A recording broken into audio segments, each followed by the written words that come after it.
Here we are at the Motherly Food Forest in Orange Park, Florida, and I will attempt to give you a video tour of just the front yard. It's August 11th, 2020. Let's begin here with one of our apple trees that we got. We bought this from Tai Nursery in Georgia. This is, I believe, a native Israeli apple tree called an Einshimmer.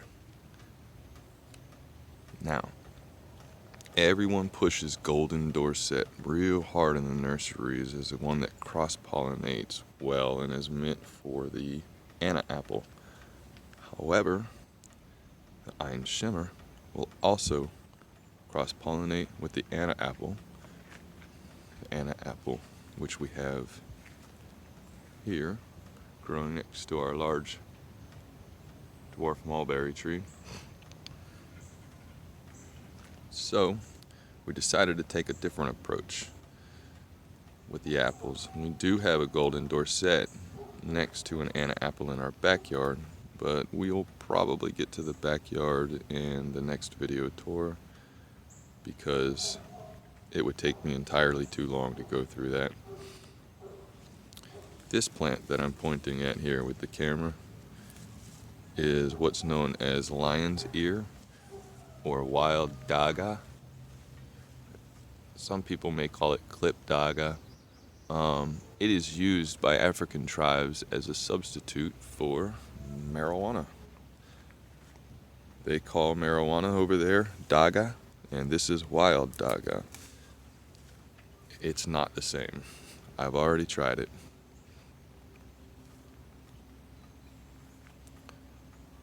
So here we have our dwarf ever-bearing mulberry. It's doing great here. It's doing better than any of the other mulberries in our yard in terms of height.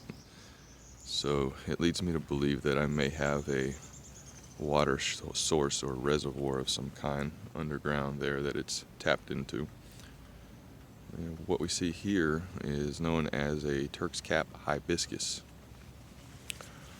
Some people call them Turk's cap mallow, and it is related to the hibiscus, which is also related to the mallow families, part of okra as well. This plant is useful for, I've found it to be useful for two things. One, my girls love coming out here and picking these flowers and popping the ends off of them to try to find nectar within and drink the nectar from the flowers. But also the flowers themselves are edible. They taste exactly like a slightly mucilaginous cucumber. If you're lucky, when you eat the flower, you'll also get the pop of nectar that comes with it.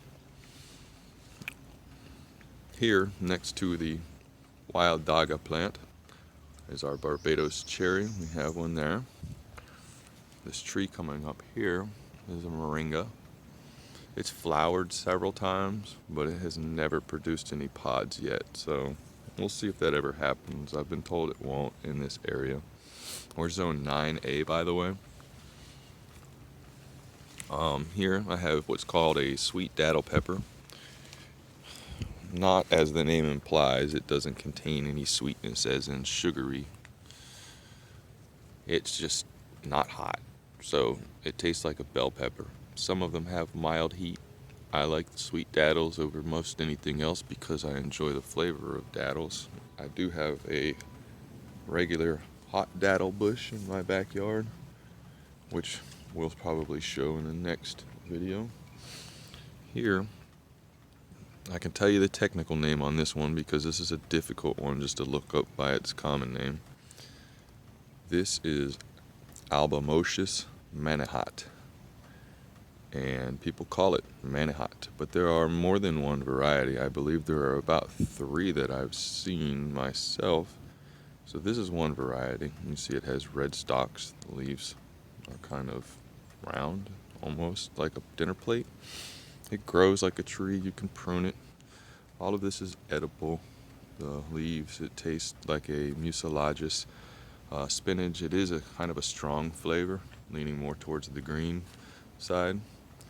And over here we have another variety of Manhot. So one and the other. Down here, one of my favorite plants. Nothing edible about it, but it is very useful. Most people should recognize this. This is what's known as shampoo ginger, cone ginger, or awapui if you're Hawaiian. This is a native Hawaiian plant.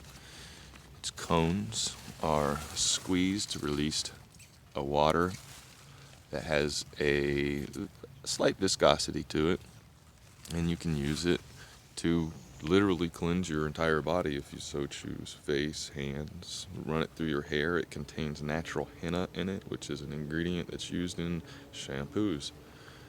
So very useful, very useful. Oh, over here I have Roux. This is I believe, an African plant. Ethiopians use it every day, almost, in their coffees. They take a sprig and they put it in their hot coffee, which they brew very dark, by the way. And even though the plant itself has kind of a citrusy bitterness to it, it pairs well with the coffee and they neutralize each other into a pleasant flavor. So here, this is stevia or stevia, whichever way you prefer to pronounce it. I'm okay with it. I don't hate you for it. None of us here would. So, if you're not familiar with stevia or stevia, it's a trending sweetener that was on the market for quite some time. I find it's better in leaf form. I haven't really used it in my cooking. I use it to sweeten up things in the yard that I'm eating that I want to be sweet. But I use very little. It's very, very potent. It travels a long way.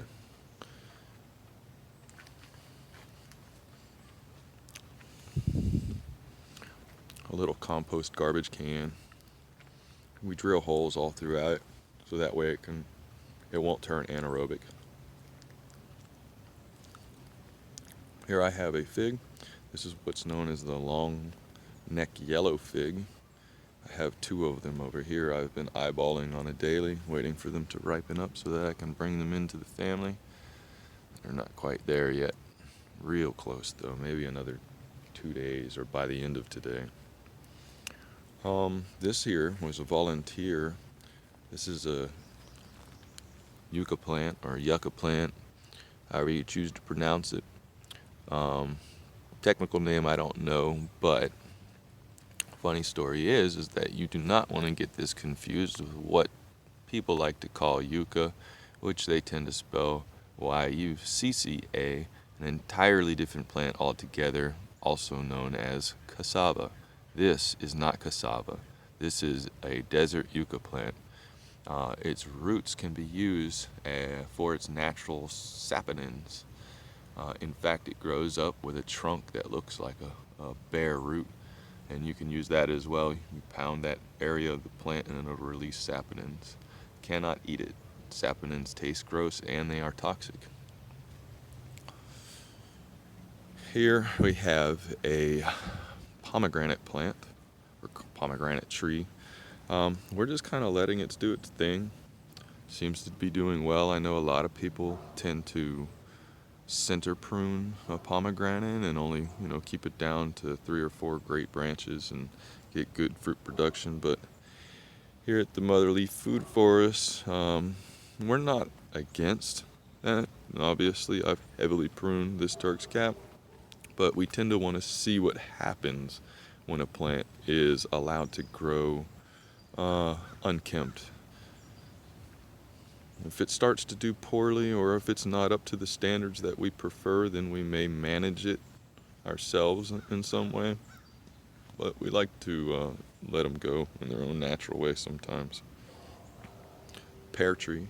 I forget the 2 varieties we have. I'm thinking maybe we have a hood pear and a sand pear. We haven't had any production from our pears yet. This one's been doing pretty poorly. I've constantly had to trim back branches that have shot up from the rootstock, and The rootstock tends to be so vigorous it kind of is detrimental to the graft. But this is our other pair. And eventually we'll either have production or we'll have a new tree. Here's our African blue basil. I did a short clip on that, on how well it attracts pollinators. And here we have the cranberry hibiscus. Its leaves are edible, its flowers are edible. The flowers have a bland, neutral taste. They're slightly mealy. The leaves have a tart taste to them, much like sorrel.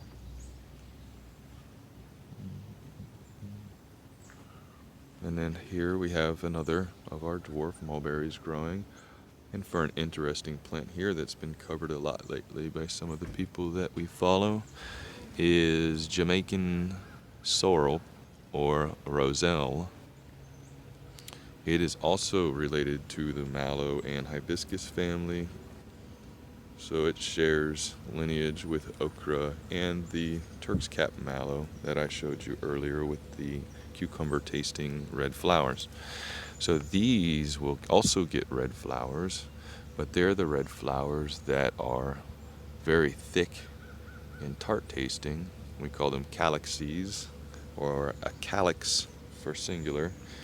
And they are used, well, in a variety of ways by us, but traditionally by Jamaicans in a Christmas time drink that is known as sorrel drink, which consists mainly of sorrel with ginger and cinnamon and orange rind boiled into a drink and sweetened, sometimes fermented. Very interesting and useful plant. The leaves can be eaten as well. They're used in a lot of jerk and fish dishes in Jamaica as a green. They're tart as well. Here we have a loquat, or what some people refer to as a Japanese plum. It gets fruits on it probably around the February and March period. They're yellow, fuzzy.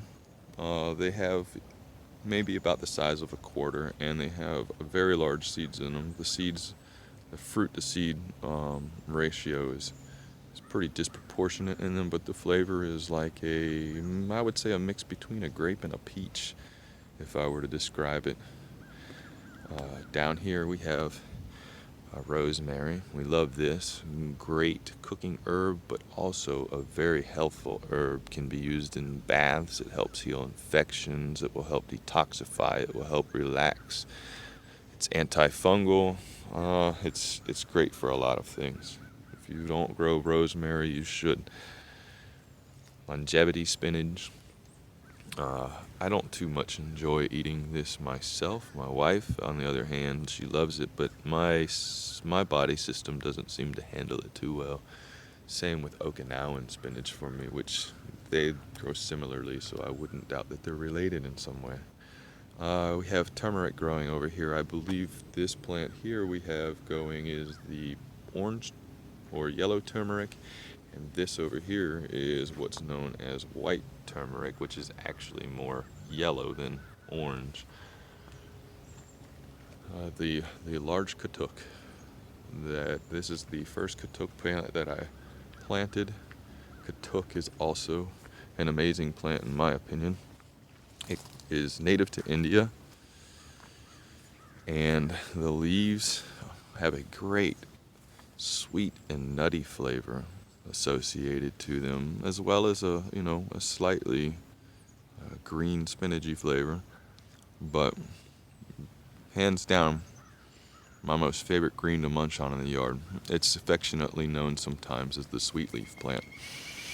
Protein wise, this plant contains more protein than most green leaf vegetables do, so you get a lot of nutrients from this plant and a lot of caloric needs.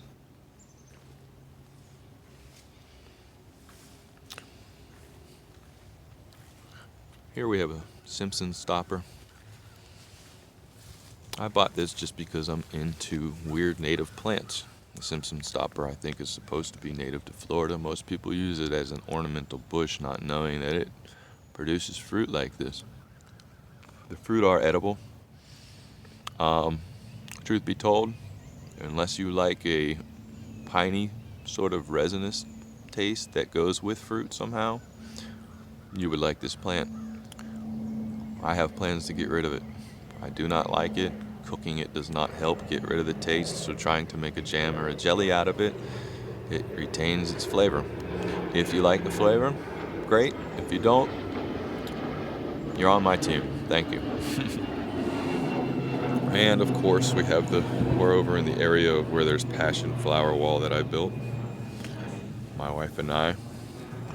This was our idea. And it worked. Her ideas tend to be much better than mine in terms of execution and how they'll turn out.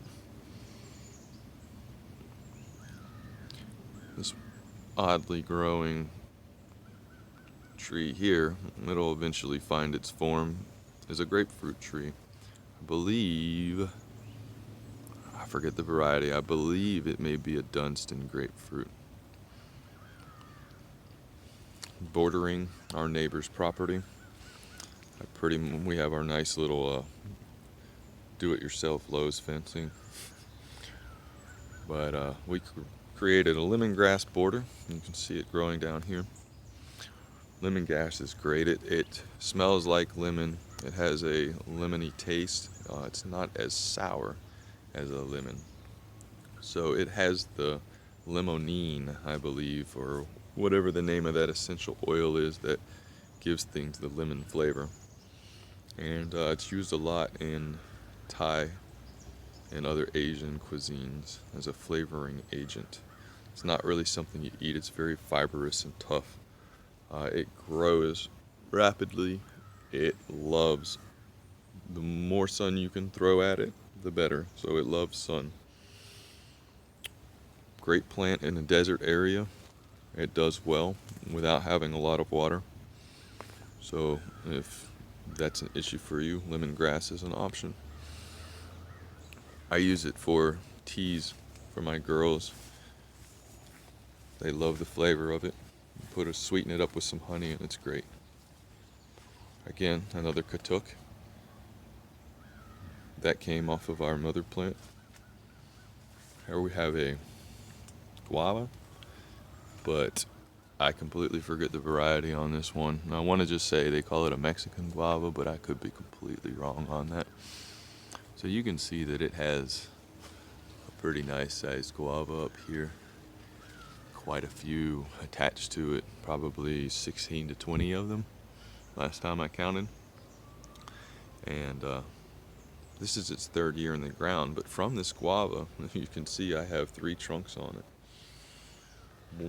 It had about 5, and I actually dug down to the root system and found where it connected, chopped it off from the plant, and whatever root system was attached to that piece came with it, because I dug it and pulled it out of the ground, and then we moved it in other areas in the backyard. But that will be for the next video. Returning to the front yard, because we still have many plants to see.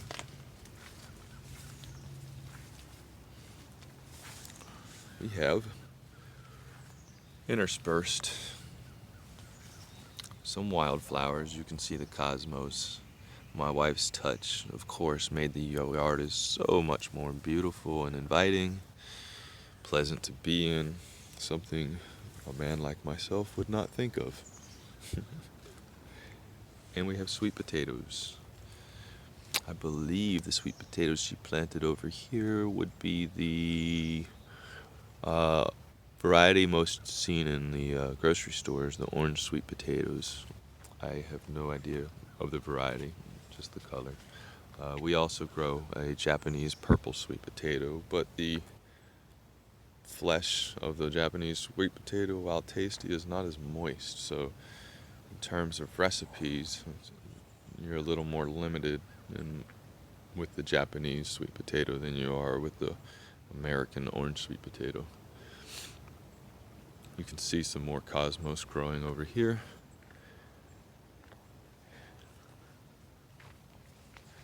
And hidden very much behind this African blue basil is something that's known as Brazilian spinach, or some people call it samba lettuce. This plant here, we were so worried about it when we first bought it because it was a cold delicate plant. You know, frosts will damage this very easily. It's a succulent plant. It's got thick leaves and a lot of water content in them. This is edible. This is a complete and edible green spinach flavor. It's refreshing, more so than many of the spinach leaves in our yard because of its water content. You can eat it and not get thirsty or feel like you have a dry mouth or something just sticking around in your mouth. Advice, only pick the leaves. If you grab large sections and pop them off like this, that's great. That's fine. That's a great way to harvest it. But honestly, only this far. If you pick that, if you try to eat beyond that, it gets very tough and fibrous. And plus, this right here, you can save the stalk and just bury it in the ground and start watering it, and it would most likely make a new plant. I've done it successfully before outside. I've shoved pieces of this plant in just like that, and it's grown. So don't worry about this plant. We've seen it die back all the way to the ground in the wintertime, and it comes back next year.